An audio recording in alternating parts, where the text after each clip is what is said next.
que en consecuencia carece de valor legal porque es un documento de puro trámite. Peor aún, que no contiene enjuiciamiento conclusivo. Si no contiene enjuiciamiento conclusivo, entonces ¿de dónde sale la idea de una defraudación al Estado? Porque dice él que ese documento de mero trámite no establece ningún juicio conclusivo. Ustedes fácilmente se pueden dar cuenta si el contenido del documento, que no es de lo que vamos a hablar hoy, es un disparate, que es como que aquí hay 12 sillas, 14 sillas, y yo hago contrato, cada uno de ustedes dueño de una, y hace contrato vendiendo una silla, y entregan la silla, y a uno de ustedes le quedan debiendo 2 sillas.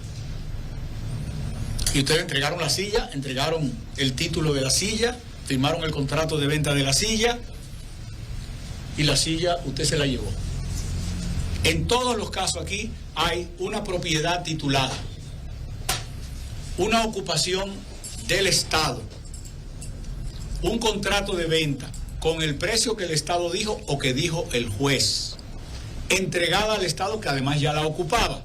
Entonces ahí no puede haber defraudación al Estado, porque el Estado compró aquello que el Estado posee por ocupación y lo único que ha hecho es cumplir con el dueño. Ahí no puede haber defraudación, a menos que alguien haya vendido lo que no es suyo.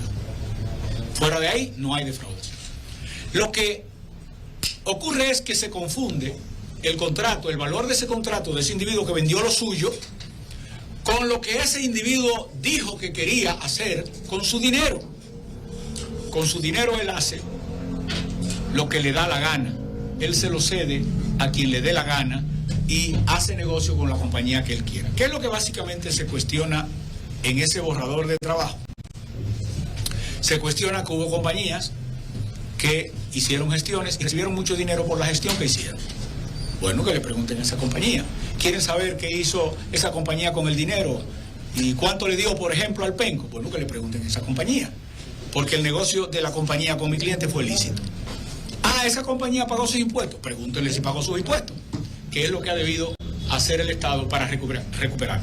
Pero no montar un show de una supuesta defraudación sobre contratos que son perfectamente lícitos, que el Estado no debió pagar en el 20.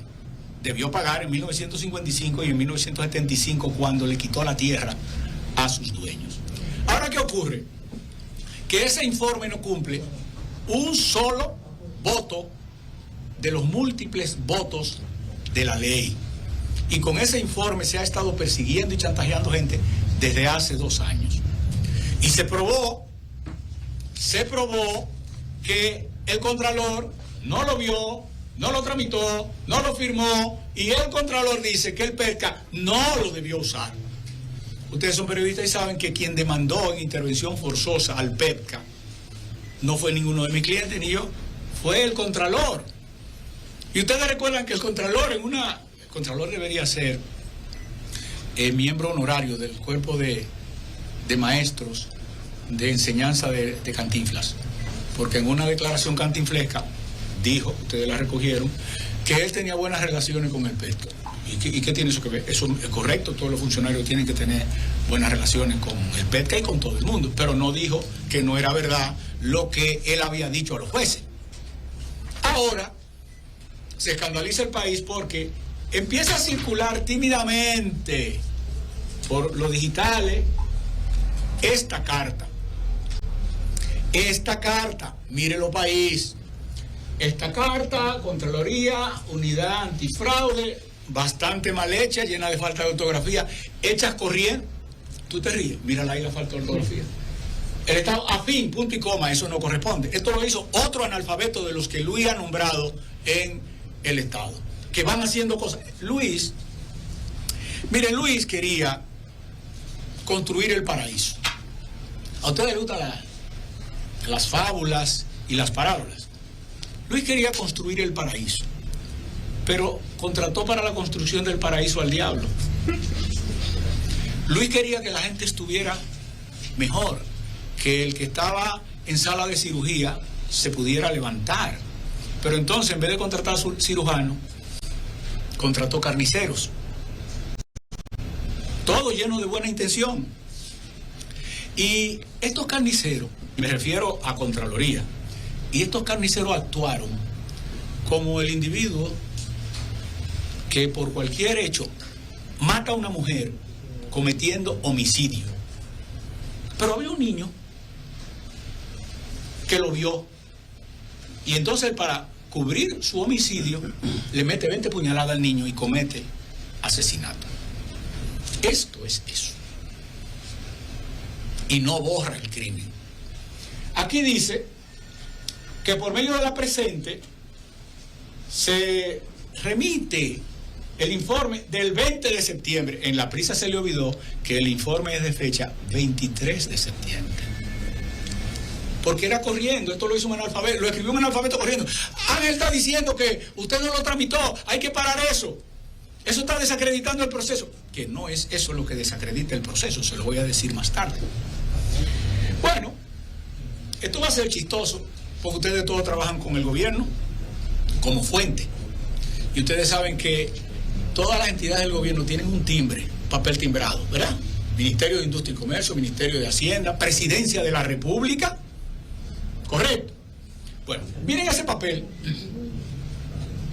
Contraloría, Unidad Antifraude. Es decir, esto es un papel que no es el del Contralor. ¿Sí lo están viendo? Olvídense de esto, que esto se lo pusieron ahorita. No. Y olvídense de esto, que no sé si es un sello o le pegaron una pistola para que lo firmara. Solo miren esto. Ese no es el informe y este no es el papel. ¿Cuál es el papel de la Contraloría? Cuando el Contralor remite algo, este es el papel que la Contraloría usa. Entonces, ¿les queda claro que ese no es el papel? ¿Les queda claro que eso bien hecho no es igual que ese mamotreto? ¿Qué pasa? Bueno, este dice lo contrario de todas estas instancias del Contralor.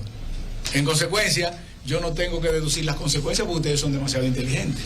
Ahora, eso solo para que ustedes vean hasta dónde llega la defraudación procesal con la que está actuando el gobierno que yo apoyé, que yo ayudé a construir, de mi presidente, Luis Abinader.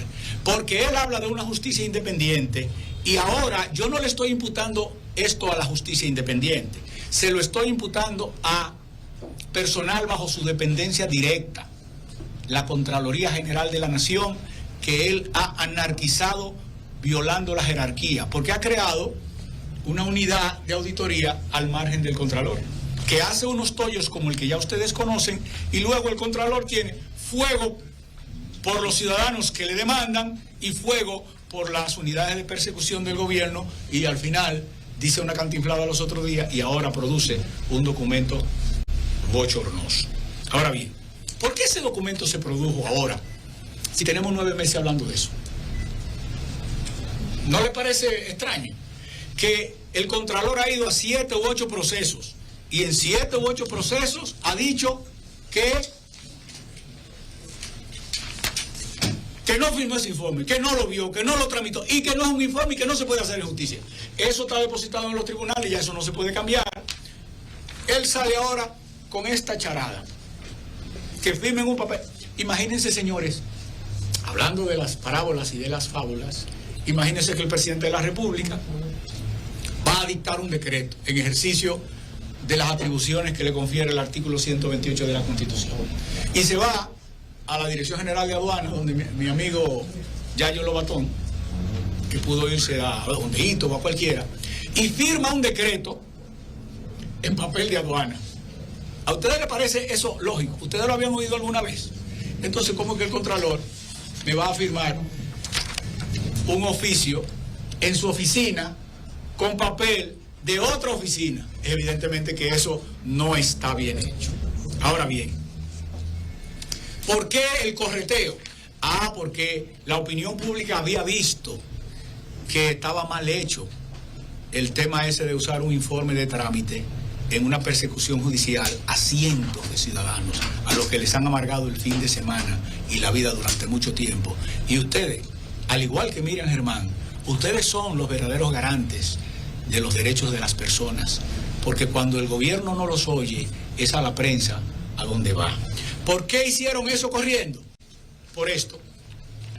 Porque yo le pedí a la magistrada Germán, el 25 de agosto, que si el Contralor no vio, ni recibió, ni firmó, ni tramitó, investigara al PETCA de cómo le llegó ese documento apócrifo para que actuaran judicialmente en contra de las personas, porque hay un procedimiento que es la garantía de todos los ciudadanos. El día que no se sigue el procedimiento es el día en que todos perdimos la democracia que ha costado tanto tiempo construir, porque la base de la democracia es el Estado de Derecho. Y el Estado de Derecho es donde un acusador presenta su acusación y el otro se defiende en igualdad de condiciones. Estos son las ocasiones, algunas de las ocasiones en que la Contraloría, fíjense que ese timbre no es igual que aquel, en que la Contraloría produjo sus escritos, que son los que les he entregado ahí resumidos. Dice actuar el PETCA en virtud de los artículos 285 del Código Procesal Penal. Yo no soy penalista. Yo me dedico al derecho constitucional y al derecho administrativo. Pero igual que ustedes, aunque sea un lego en la materia, puedo entender lo que una ley dice y lo que una ley no dice. El artículo 285, que es en el que dice actuar, en el que dice basarse el PETCA para imponer oposiciones a pago, a sentencias definitivas, con títulos erga omnes. Erga omnes es la condición básica de un título de propiedad que se opone a todo el mundo. Se basta a sí mismo. Sentencia definitiva, contrato firmado por el gobierno, dinero contenido en la ley. Y ellos se oponen, y dice que se oponen en virtud del artículo 285. ¿Qué dice el artículo 285? Que el Ministerio Público puede exigir informaciones de cualquier particular o funcionario, fijando un plazo conforme a las circunstancias del caso y practicar por sí o hacer practicar por funcionario cualquier clase de diligencia. Es decir, puede preguntar, puede pedir que le den información, pero no hacer embargos. Debe solicitar la intervención judicial cuando lo establece este código. Para hacer embargo tendría que haber tenido autorización de un juez. ¿Vivimos aquí o vivimos en Haití? Ni en Haití pasa eso. Dice que también se basan en el artículo 12 de su ley. Pero el artículo 12 de su ley es un artículo que obliga solo a la colaboración y a la información, no a trabar oposiciones a dineros contenidos en la ley de sentencias de la Suprema Corte de Justicia, de sentencias definitivas del Tribunal Superior Administrativo. Quiero aclararles algo. Yo no conozco a Donald Guerrero. No lo conozco. No sé si es bueno o es malo.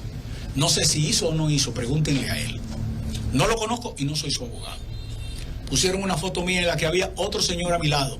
No lo conozco.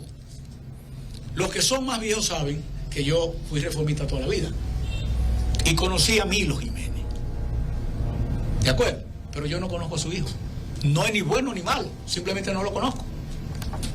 Y ponen ahí una foto de una persona muy cordial y muy decente, a quien yo tengo más de 9 años que no veo, porque cordial y decente no cumplió una sentencia y yo me querellé contra él, siendo Jenny Berenice fiscal. Me querellé en contra de Simón Lizardo. No he hablado con él hace más de 9 años, porque desde que tú te querellas contra un funcionario, él se hace tu enemigo, sobre todo si él está en el poder y tú no. Ahora le hablo a los periodistas jóvenes, porque los jóvenes cubrieron, muchos de ustedes, los últimos 8 años. Yo fui el abogado que más pleitos llevó en contra del PLD y de Danilo. Llevé los pleitos en el Tribunal Superior Electoral en contra de Danilo, defendiendo candidatos del PRM. A esta oficina nunca ha entrado Danilo ni ningún funcionario del PLD. Luis sí.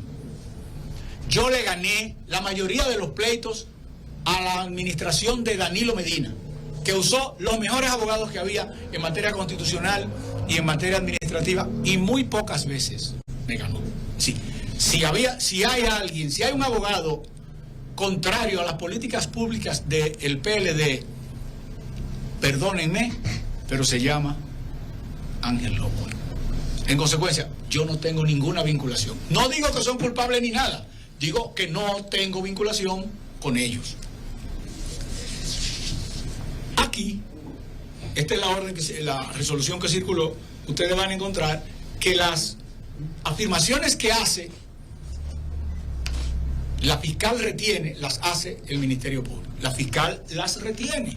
Se basan en un informe que sigue siendo nulo. Incluso si la carta de ayer fuera buena, que no lo es. ¿Por qué es nulo? Es nulo porque todo documento, todo acto contrario a la Constitución, ¿qué es? Nulo. Todo acto que es contrario a la Constitución es inconstitucional. Por consecuencia, es nulo. Artículo 6 de la Constitución y 73. ¿Cómo se produce un informe de auditoría? A pena de nulidad. Y aquí no estoy hablando del PETCA, estoy hablando de la Contraloría, porque la culpable principal es la Contraloría. El PETCA tiene faltas posteriores, pero las origina por un trabajo mal hecho de la Contraloría. Como ustedes en la redacción, ustedes hacen un trabajo de campo, vienen aquí, cubren esta entrevista y ustedes redactan una información, correcto. Pero cuando ustedes van donde el jefe de redacción o donde el director para que la apruebe, porque el responsable es el director, correcto. Cuando los auditores hacen un informe, un levantamiento, van donde el contralor, para que el contralor, cuando lo ve, si le encuentra mérito, convoque a los funcionarios o exfuncionarios para que ellos se defiendan. Eso lo dice la ley 1007 de Contraloría en el artículo 40 del reglamento. Eso no se hizo. Vayan ustedes y pregúntenle a los incumbentes y a los particulares afectados, porque la ley 107.13 extiende la comunicación a todos los afectados. Porque es que el artículo 138, numeral 2 de la Constitución dice que no se puede dictar un acto en contra de alguien sin haberle convocado, sin haberle dado la audiencia previa. Entonces, es nulo ese informe porque viola el debido proceso. Pero después que el contralor oye, recibe las pruebas, después que hace eso, el contralor es autónomo para dictar el acto. Pero después de eso, si no hace eso, el acto es nulo. ¿Y cuál es el acto que dicta el contralor? El contralor dicta una resolución. Y es esa resolución la que se llama informe. Hace esto. Resolución. Eso es lo que constituye un informe del contralor, conforme a la ley. Después que él hace eso, con los preámbulos, con los antecedentes, con la conclusión, porque aquí una de las cosas que el contralor dice es que eso no tiene juicio conclusivo. Ay, y si no tiene juicio conclusivo, como efectivamente no lo tiene, entonces, ¿de dónde salió la idea de que hay una defraudación por tal cantidad? Porque el informe no lo dice. Dice el que hizo el informe, el auditor dice que no contiene enjuiciamiento conclusivo. Dice el contralor que no contiene enjuiciamiento conclusivo. Y entonces, ¿de dónde se han inventado el fraude? ¿De dónde han sacado la defraudación? Que en todo caso no existiría porque las propiedades están ahí. Pero esta es la forma en que se dicta la resolución de la Contraloría. ¿Se le ocurre a ustedes que eso y este papelucho se parecen? ¿Se le ocurre que esas dos cosas se parecen? Esto está hecho por un analfabeto en materia administrativa y analfabeto en español. ¿Se le ocurre? No. ¿Saben lo que pasó? Les voy a decir que esto lo trataron de hacer hace como 2 meses y pico. Y los abogados de la Contraloría dijeron que eso era incorrecto. Y los cancelaron a todos. ¿Sí me copiaron? Los cancelaron a todos. Eso no lo hizo el departamento legal, esto no lo hizo el departamento legal de la Contraloría, porque los abogados de ahí saben cómo se hace. Fíjense que se van a hacerlo en la unidad antifraude. Fabrican un papel por allá fuera de la Contraloría y ese papel es el que han circulado ayer. Y yo creo que ya lleva tanto tiempo el escándalo en la prensa, ya lleva tanto tiempo la solicitud que le hice a la Procuradora General de que investigue, que ya es hora que doña Miriam actúe y ponga bajo control a su gente, que están acabando con el Estado de Derecho. Y el presidente me dijo a mí hace un tiempo, comentando, él orgulloso de doña Miriam, que no era por honesta que la había puesto, que lo es, pero había otros honestos. Que no era porque conocía la materia penal, que muy pocos conocen eso mejor que doña Miriam, porque por más de 40 años ella fue juez penal. Me confesó el presidente que al ver el récord de ella y ver esas cosas que le he dicho, que otros abogados también tenían, se decidió por ella, porque ella era una juez garantista. Desde primera instancia hasta la Suprema Corte, doña Miriam fue la juez más garantista de la historia de la República. Fue garantista contra Balaguer, fue garantista contra Leonel, fue garantista contra Danilo, fue garantista contra Hipólito. Y la pusieron por eso. Y ahora el Estado de Derecho no tiene garantías. Entonces ya es hora de que la honorable magistrada se empodere y tome control de la Procuraduría, como hace una semana tomó control de la Inspectoría. ¿O ustedes se creen que cancelaron a ese señor por labores santas? Imagínense, ahí está el equipo de intersección más importante de la República, mejor que el del DNI. Imagínense cuántos teléfonos pudieron haber estado intervenidos, incluido el de ella. Imagínense cuántos teléfonos sin orden judicial pudieran estar intervenidos, incluido el de Luis. Ni les digo que el mío, por eso lo apagué. Pero el de cuántos directores de periódicos. ¿Y ustedes hasta cuándo van a aguantar eso? ¿Hasta cuándo la sociedad dominicana va a vivir con un mensajero que gana 15 o 20 mil pesos y anda con 2 teléfonos? Ustedes no lo han visto. Ustedes se atreven a hablar cosas personales, íntimas o de negocio por su teléfono. Entonces, doctor Lockhart, usted, la denuncia de... Termino en 30 segundos. Sí, okay, para entonces pasar. No, ya, en 30 segundos. Jenny Camacho están actuando por su propia cuenta, según sus declaraciones, doctor. Yo no he hablado de Jenny, porque Jenny no ha firmado nada de esto. Y Jenny es una dama, es trabajadora, es inteligente y es de mi pueblo. Y como no tengo nada firmado por ella, no puedo hablar de ella. Pero déjeme completar esto y ya paso a las preguntas. Miren, luego pasa al tema del contenido del informe, que no podemos tratarlo porque ya es mucho tiempo y tiene su pregunta y tienen otra cosa. Pero, por ejemplo, ustedes van a ver en la resolución que circuló, que ya se la mostré, que habla de algunos clientes, incluido un cliente mío. Ese cliente mío, unos infelices del aeropuerto, están ahí, dueños de creo que 67.000 metros.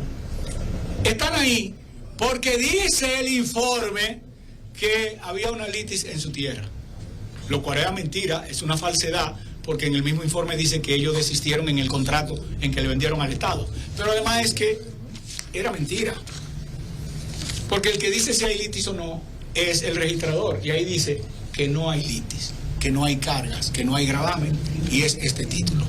¿Quiénes son sus clientes? Bernardino Mercedes, ustedes lo pueden buscar en la resolución de la magistrada. Así puedo, de los clientes míos, porque yo no conozco los otros. Así puedo irle diciendo de todos. Hablan de que en 20 días, qué sé yo cuánto, le pagaron a gente. Miren, las sentencias del aeropuerto vienen desde el año 2009, 2010, 2015, 2017. Se obtuvieron la primera sentencia que ordenan el pago a esos infelices.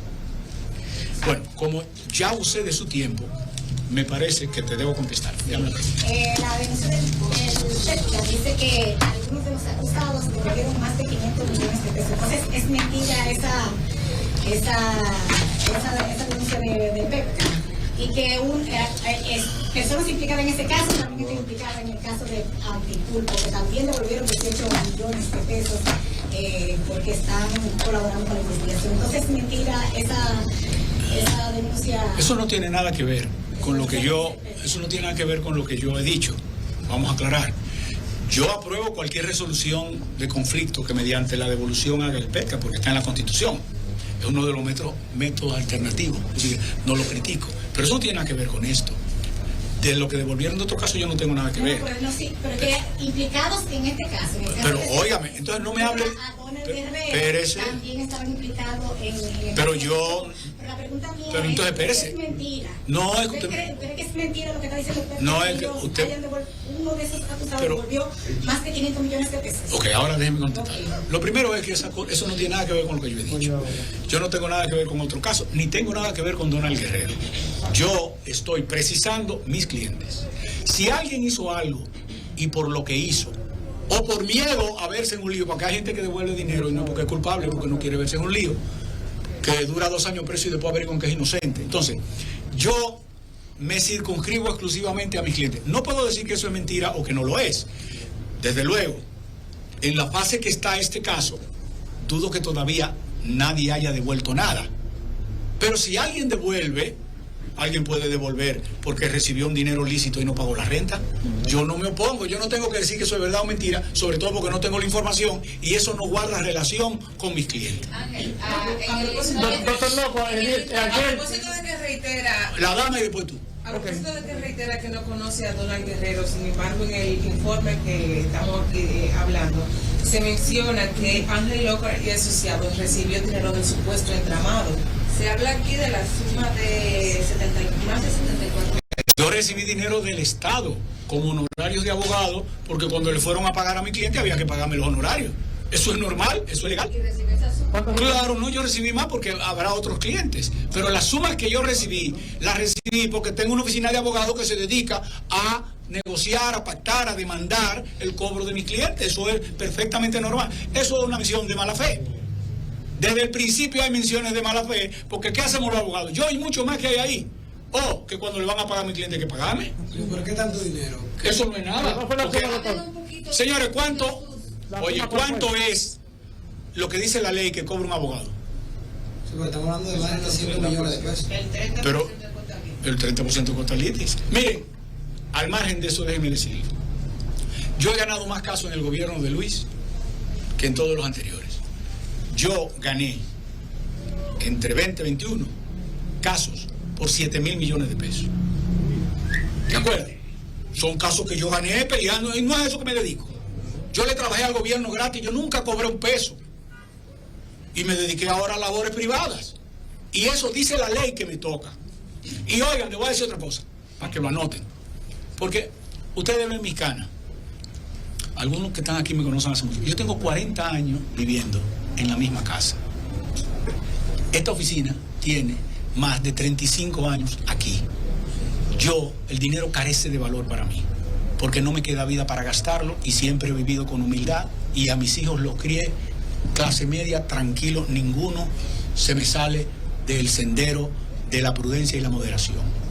Yo le propuse a doña Miriam donar el 10% de los honorarios que me tocan en los casos que tengo pendientes de pago, porque me están extorsionando a sentencias definitivas incluidas en la ley, aprobadas por el ministro de Hacienda, incluidas por la ley que luego me ha querido tumbar José Rijo por 7,700 millones, incluida la herencia de un hombre que ustedes no pueden olvidar, el doctor Luis Eduardo Aybar y Lea de Castro, sus descendientes. Yo gané esa sentencia y está en la ley de ahora, y tuve que demandar arriba ante el tribunal para que me suministrara una información que antes se daba de manera normal, porque me están extorsionando y prefiero regalárselo al gobierno. Le ofrecí a la magistrada Miriam Germán el 10% de mis honorarios para una obra que sea importante del Ministerio Público o del gobierno. Pero es una oferta que yo reiteré ahora a la magistrada. ¿Ustedes saben por qué? Porque se la hice en febrero del 21, antes de que hubiera informe ni nada, al ministro de Hacienda para que la colocara en la ley. Y ni me contestó. Como no me contestó, hice la gestión que dice la ley para que se incluyera en la ley y se incluyó en la ley. Pero como ya yo había hablado con mi cliente antes, no me costaba nada retenerla ahora porque prefiero darle dinero al gobierno en una rebaja, en una deuda, que admitir lo que quieren algunas personas obligarme a hacer. Yo no te puedo decir quién, porque el que te chantajea no te dice el nombre. Oye, pero no, hombre, oigan, basta, señores, que ustedes tengan algo en la ley, que sean sentencias definitivas, que se pagan obligatorios. No hay ningún mecanismo de oposición a una sentencia definitiva, no hay ningún mecanismo de oposición a una ley, y no te la paguen. ¿Tú quieres más prueba que esa? Yo esas pruebas se las doy a los que quieran, vengan mañana, porque ahora no podemos dispersar esto. Profesor, usted dijo, acaba de decir desde el domingo que el informe, se han basado en un informe nulo, por aquí que por allá. Ayer dijo Wilson Camacho, director de la pesca, que ese departamento, el Ministerio Público, en todos los procesos, ellos trabajan con documentos oficiales firmados y sellados por los incumbentes. Perdón, yo no voy, porque esto no es un límite de contexto, yo no voy a entrar en contradicción con el licenciado Camacho, pero te voy a decir a ti y a todos lo siguiente, y lo digo en tono amigable, no en tono desafiante, sino en tono de buscar la verdad. Yo estoy disponible para doña Miriam, para sentarme con los que hicieron el informe y demostrarle las cosas que el informe tiene, que son falsas. Y eso no tiene que ver con que el Ministerio Público continúe sus investigaciones, porque el Ministerio Público debe investigar con pruebas a cargo y a descargo. Entonces, yo no tengo inconveniente en una reunión totalmente informal, sentarme con doña Miriam, con los que prepararon el informe y el contralor, a explicarle, desde luego explicarle los casos que yo conozco, y probarle, como en este caso, que eso no es verdad. Porque si en el informe tú me dices que Bernardino Mercedes no podía vender porque tenía una litis, bueno, lo primero es que todo el mundo puede vender su propiedad aunque tenga litis. Es decir, lo primero ya es mentira. Pero lo segundo es peor, es que no tiene litis. En consecuencia, a una persona tan razonable como doña Miriam, de pronto eso le aclara. Yo no estoy diciendo que la Procuraduría quiere hacer daño, yo estoy diciendo que le entregaron un documento nulo, lleno de falsedades. O de pronto el auditor te dice, me equivoqué, pedí la información, no me llegó a tiempo, y se acabó. Pero es que yo creo que se debe proceder con la verdad. Aquí se empieza a perseguir a todo el mundo sin establecer si el motivo es cierto. Ese es su caso, o sea, eso es lo que se pregunta, lo quieren perseguir a ustedes, ese es su caso, ante todo esto, ¿qué es lo que hay detrás de todo esto? ¿Cuántos casos ustedes tenían, esos que se mencionan? Ahí la resolución menciona 2. Mira, yo no voy a comenzar a especular de que me quieren perseguir, porque hay que ser, detrás de todo esto? Ni puedo saber lo que hay detrás, porque ese sería un juicio de valor. Y yo no quiero contaminar lo que les he dicho, que es la verdad palmaria, con documentos, con juicios de valor. ¿Me comprende? Porque no sería útil a la verdad. El juicio de valor no siempre es útil a la verdad. ¿Cuál es la otra persona que usted representa en este caso?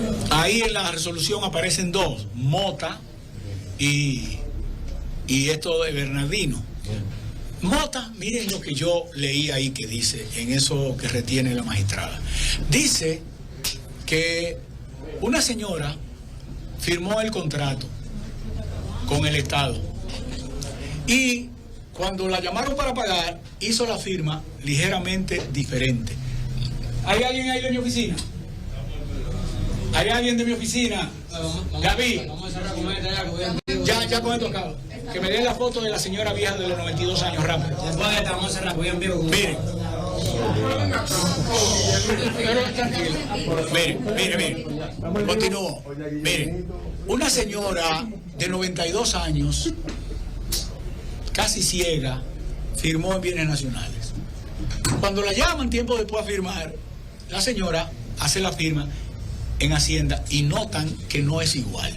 Una señora 92 años, casi ciega y muy poco letrada. Entonces en Hacienda dicen, no vamos a pagar porque la firma difiere un poco. Tráiganla, pero esa señora tiene 92 años. En una ambulancia hubo que traerla. Y Hacienda decidió pagarle a ella personalmente con un cheque